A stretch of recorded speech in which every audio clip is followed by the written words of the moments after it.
മറ്റൊരു പ്രധാനപ്പെട്ട ഒരു വാർത്തയിലേക്ക്. സംസ്ഥാനത്ത് കുട്ടികളില്ലാത്ത സ്കൂളുകൾ തുടരേണ്ടതില്ലെന്ന് ഖാദർ കമ്മിറ്റി റിപ്പോർട്ടിൽ ശുപാർശ.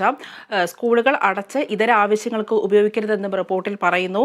റിപ്പോർട്ടിന്റെ രണ്ടാം ഭാഗത്തിലാണ് നിർദ്ദേശം. വിശദാംശങ്ങളുമായി വിഷ്ണു കരുണാകരൻ ചേരുന്നു. വിഷ്ണു, സംസ്ഥാനത്ത് കുട്ടികളില്ലാത്ത സ്കൂളുകൾ തുടരേണ്ടതില്ലെന്നാണ് ഇപ്പോൾ ഖാദർ കമ്മിറ്റി റിപ്പോർട്ടിൽ പറഞ്ഞിരിക്കുന്നത്. ഇതുമായി ബന്ധപ്പെട്ട മറ്റെന്തെല്ലാം ശുപാർശകളാണ് റിപ്പോർട്ടിലുള്ളത്?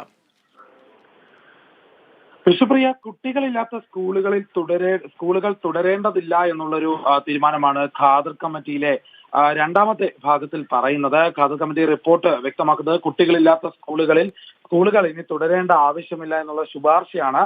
സ്കൂളുകൾ അടച്ച് ഇതര ആവശ്യങ്ങൾക്ക് ഉപയോഗിക്കരുതെന്നും റിപ്പോർട്ടിൽ വ്യക്തമാക്കുന്നുണ്ട്.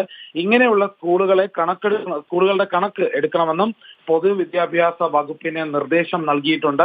ഇത്തരത്തിൽ പ്രവർത്തന യോഗ്യമല്ലാത്ത രീതിയിൽ അല്ലെങ്കിൽ കുട്ടികൾ കുറവുള്ള സ്കൂളുകൾ ഉപേക്ഷിക്കേണ്ടി വന്നാൽ അത്തരത്തിലുള്ള നടപടി സ്വീകരിക്കണമെന്നുള്ള ശുപാർശയാണ് വരുന്നത്. കഴിഞ്ഞ ദിവസം തന്നെ മന്ത്രി വി ശിവൻകുട്ടി പറഞ്ഞിരുന്നു, ഈ ഖാദർ കമ്മിറ്റി റിപ്പോർട്ട് എന്നുള്ളത് ശുപാർശകൾ മാത്രമാണ്, അത് അങ്ങനെ കണ്ടാൽ മതി, എല്ലാം നടപ്പിലാക്കണമെന്നില്ല എന്നുള്ള സൂചന നൽകിയിരുന്നു.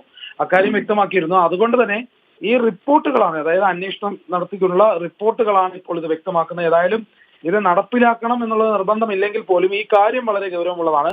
കുട്ടികൾ കുറവുള്ള സ്കൂളുകളെ കണക്കിലെടുക്കേണ്ടതില്ല എന്നടക്കമുള്ള കാര്യങ്ങളാണ് ഇപ്പോൾ വ്യക്തമാക്കുന്നത്. അനുപ്രിയ.